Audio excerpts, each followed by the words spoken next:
wali. Dan kita memang tidak bisa menjustifikasi seseorang ini wali, tidak bisa. Karena kata kaidah dalam keterangan la ya'riful wali illa wali. Tidak akan mengetahui ini wali kecuali orang tersebut wali juga. Jadi wali akan ketahuan sama wali lagi. Makanya kita tidak tahu. Makanya ini adalah kita bisa mendengar bahwa Imam Syukran Sauri adalah wali dari para ulama. Beliau ini adalah termasuk wali Allah. Nah, jadi ternyata ketika berjalan di pemakaman umum orang Islam, Imam Syukran Sauri tiba-tiba melihat cahaya yang keluar dari kuburan seorang laki. Bahwa waktu mutafakirun, kata Imam Syukran Sauri, berpikir sejenak. Lalu berdiamlah Imam Syukran Sauri sambil berpikir. Kok keluar cahaya yang luar biasa seperti kira-kira seperti itu. Nah, ketika sudah keluar cahaya, fa'idan sautu, ternyata tiba-tiba ada suara yang terdengar oleh Imam Sauri. Sautun alim, bahkan suara ini kencang sekali keras. Berkata apa itu suara? Begini perkataan.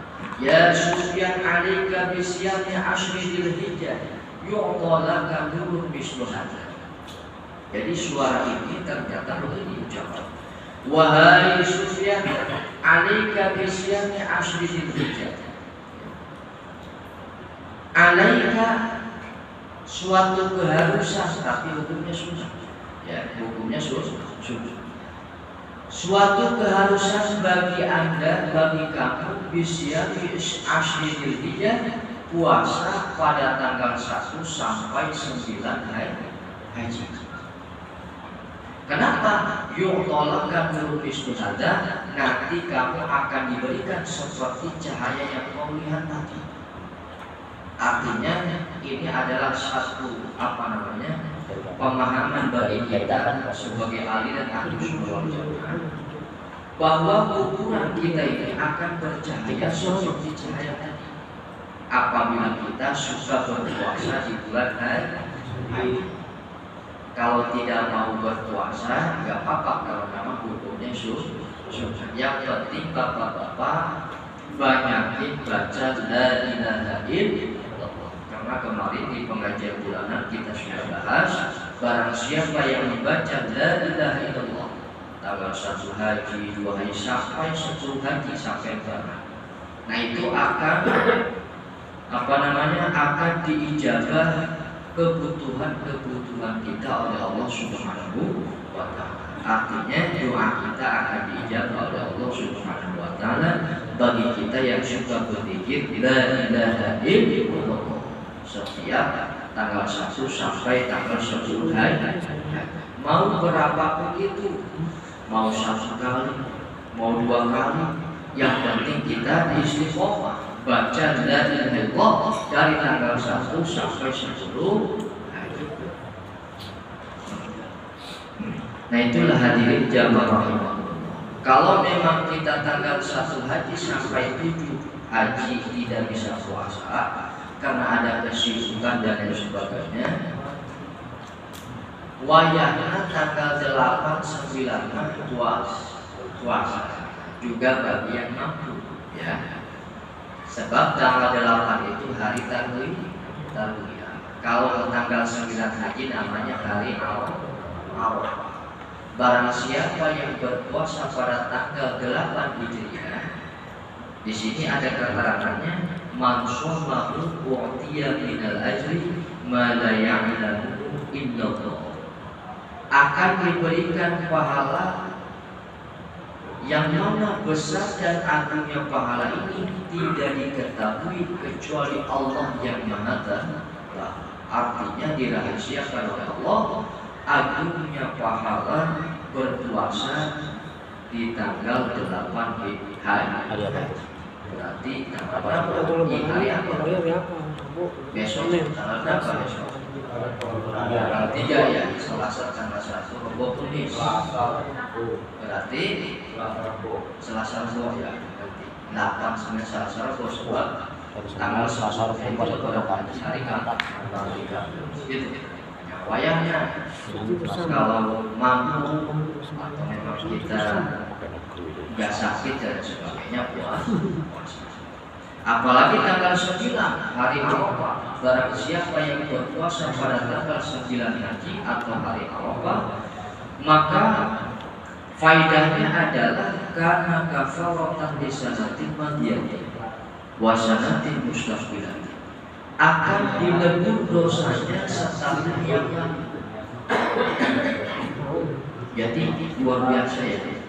Kalau kita sudah berpuasa pada tanggal 9 Haji hari Arafah itu, dosa yang telah lalu setahun yang lalu itu akan diampuni oleh Allah Subhanahu wa Ta'ala.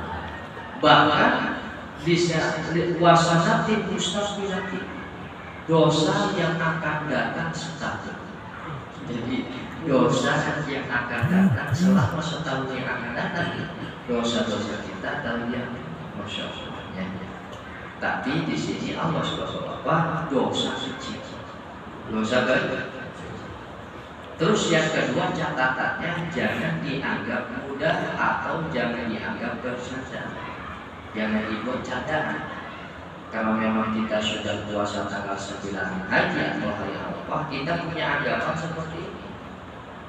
Saya kan udah puasa hari Arafah, faedahnya itu kan diampuni setahun yang lalu dan setahun yang akan datang. Sama kita punya anggapan seperti saya akan berbuat dosa terus karena sudah diampuni. Itu tidak boleh seperti itu. Jadi insya Allah dosa-dosa kita yang akan datang nanti setahun yang lain, namanya kita suka terpeleset ke dalam jurang dosa. Insya Allah itu dihampura oleh Allah Subhanahu wa Ta'ala.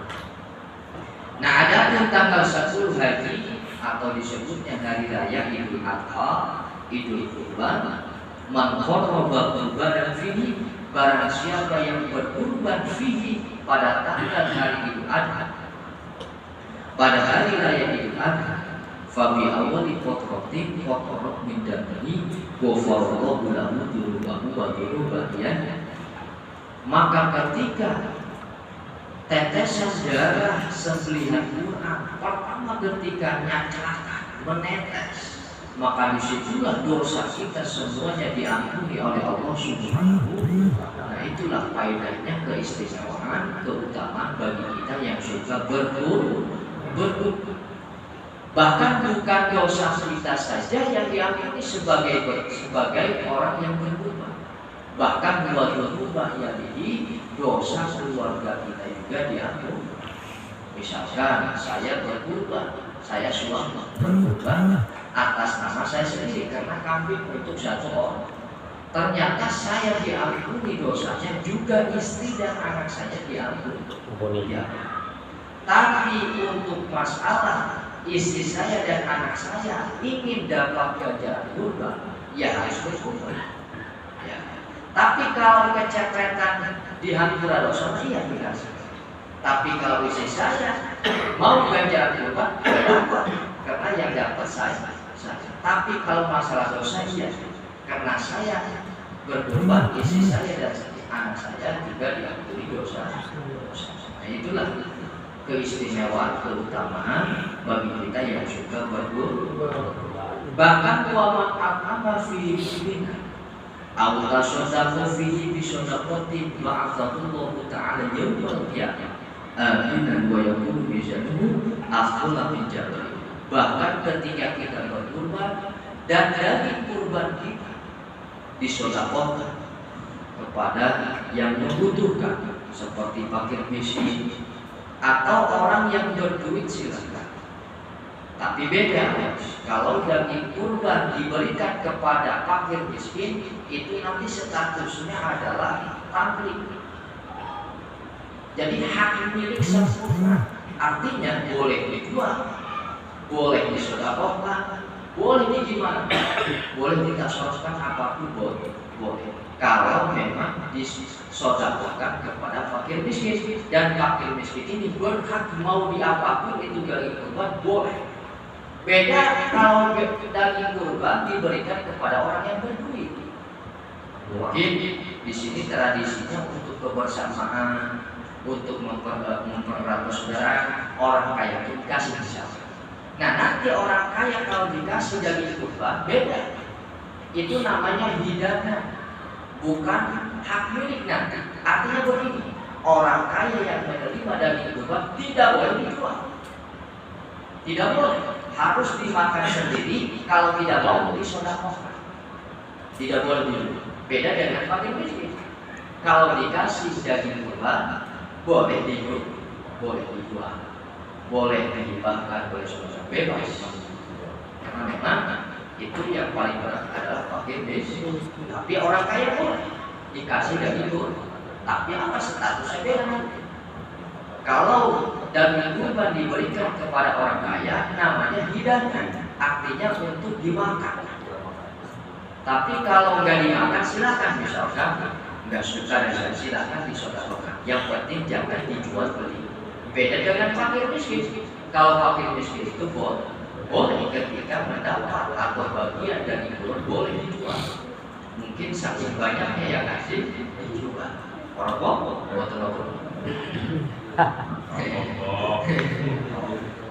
Nah, barang siapa yang disedekahkan daging kurbannya disedekahkan, ba'atsahullahu ta'ala yaumil qiyamah, maka Allah akan mengutus orang tersebut di hari kiamat aliman, orang yang sukses akan selamat di hari kiamat. Karena di hari kiamat ini ribut, ribut ya. Orang tua tidak akan pernah memikirkan anaknya, anaknya pun tidak akan pernah memikirkan orang tua karena saking memikirkan diri sendiri. Saking parasnya nanti di hari kiamat. Sebab matahari saking dekat. Terus khawatir apakah saya akan masuk surga atau neraka. Sambil telanjang dan sebagainya. Di hari kiamat, makanya orang yang berkorban lalu dagingnya disedekahkan. Nah nanti di hari kiamat akan aman, akan sentosa, sejahtera, selamat. Nah itu yang bapak-bapak hadirin yang Allah, keutamaan kita yang suka berkorban. Hukum berkorban itu hukumnya sunnah akad. Apa sunnah? Sunnah muakkad itu sunnahnya sangat dikukuhkan, sangat dikuatkan. Berarti kalau sunnah muakkad, kata para ulama, ada yang menghukumi makruh bagi kita selama seumur hidup mampu punya uang kok nggak berkurban, makruh hukumnya. Hukumnya makruh karena kita mampu, lalu kita tidak berkurban selama seumur hidup tidak begitu makruh. Beda dengan kita yang ekonominya sederhana, tidak mampu membeli hewan kurban. Berarti kita tidak mampu karena tidak mampu. Cenah makruh mangges nyawa ya hukumna. Apa makruh kemarin? Apabila ditinggalkan dapat pahala. Apabila dilaksanakan yang gak bakalan masuk neraka gak bakal. Cuma kalau ditinggalkan dapat ganjaran. Jadi bagi yang mampu lalu kemudian tidak berkorban makruh, seumur hidupnya tidak berkorban. Hukumnya sunnah muakkad, tapi bisa wajib kata para ulama apabila dinazarkan. Saya bernazar di bulan haji saya akan berkorban atau punya kambing misalkan. Saya nazar hewan ini saya akan kurbankan, itu juga sama. Bahkan para ulama juga termasuk nazar ulama kimia itu bisa dihukumi nazar apabila warisan kurban itu. Tapi sebagian ulama kita berpendapat tidak serta-merta yang arisan kurban jadi nazar gitu.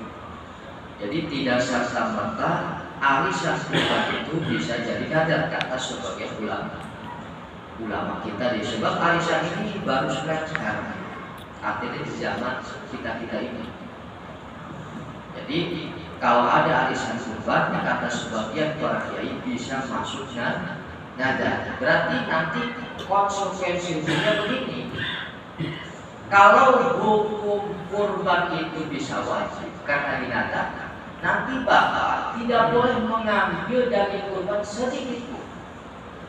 Jadi wajib disodakohi semuanya, tidak boleh diambil sedikit. Beda dengan kurban sunnah, artinya kita tidak ada yang pengen kurban saja, tidak dinada, tapi pengen kurban, kan hukumnya sunnah. Nah itu boleh nanti ketika hewan kita disembelih kita minta daging sedikit. Sebab kenapa? Malah berkah, karena daging kurban itu berkah. Makanya kalau dikasih daging kurban, ya kalau bisa mah dimakan berkah. Sebab Rasulullah itu pernah berkurban lalu mengambil sedikit dari hewan kurban karena berkah. Beda dengan kurban wajib. Apa kurban wajib tadi yang dilakukan? Itu tidak boleh diambil sedikit. Termasuk kita yang diwakili oleh orang lain seperti misalkan bapak saya mau meninggal, kata bapak saya wasiat. Kalau bapak meninggal, ini nih uangnya kurban nih bapak ya. Jadi bapak saya sebelum meninggal sudah wasiat ini dikurban, dikasih uang atau pakai uang anak. Nah itu sama, tidak boleh dimakan oleh keluarga, harus dikasih semua. Karena statusnya adalah wakil, kata para ulama.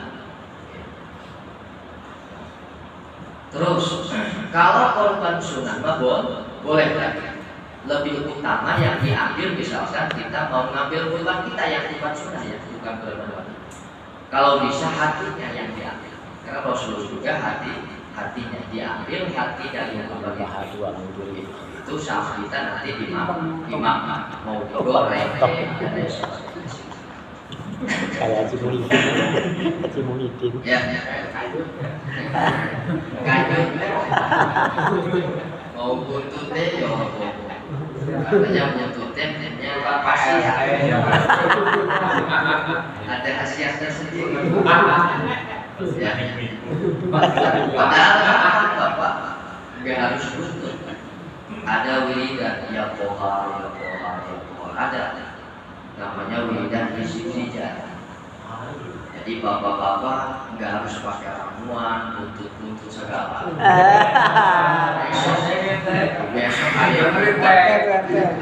Besok tahu ada yang buntut, langsung aja cepet-cepet. Pas malam Jumat lagi ternyata nggak kebagian. Gampang, saya punya wiridan namanya istighfar. Boleh pinjam itu gampang sekali gampang. Cuma habis sholat isya.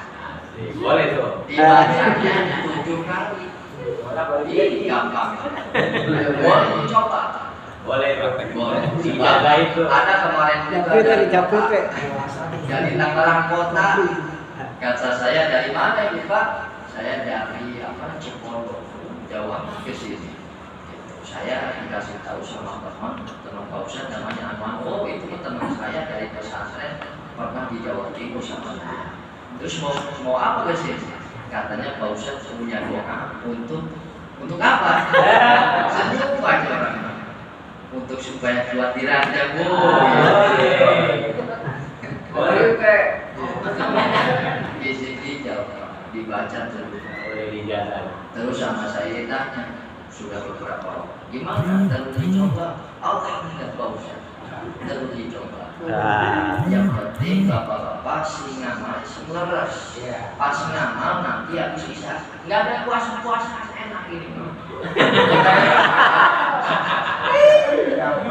Jadi bapak-bapak tinggal baca. Cuma syaratnya nanti nggak ada kebiblat. Jadi habis sholat isya bapak-bapak ya tetap nggak ada kebiblat aja.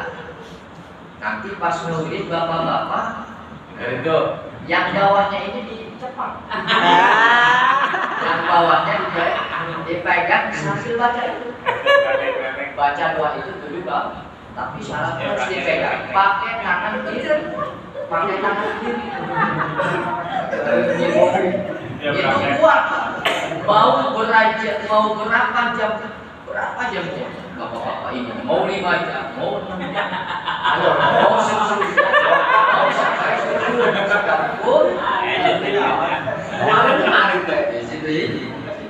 Saya itu dapat dari Kiai Haji Moris, Kiai sepuh yang luar biasa dari Probolinggo. Jadi di Probolinggo dulu itu ada Kiai sepuh, banyak sekali para santri Jawa Timur waktu itu tabarukan dan ngambil doa. Di antaranya adalah karena itu penting sekali untuk rumah tangga kata proses kedatangan. Makanya kami dikasih. Waktu itu ada santri yang mintanya aneh-aneh macam-macam. Nah, ya ini saya pengen punya wida supaya saya kalau poligami gak dimarahi sama yang tua. Ada kata Abah Haji Prolis ya waktu itu saya sampai ada hatam. Kata Abah Haji Apa belum juga nikah udah ngomong poligami. Kata-kata Abah Haji Prolis. Iya sampai kan belum juga nikah udah minta doa poligami. Kita tawain sama Kiai. Tapi dikasih sama Abah Haji Prolis. Itu mah gampang lah ya. Yang penting bapak-bapak ngedoa sambil menghindar terus dipegang ini. Jadi kalau ada yang tahu mah dia habis kok megang ini.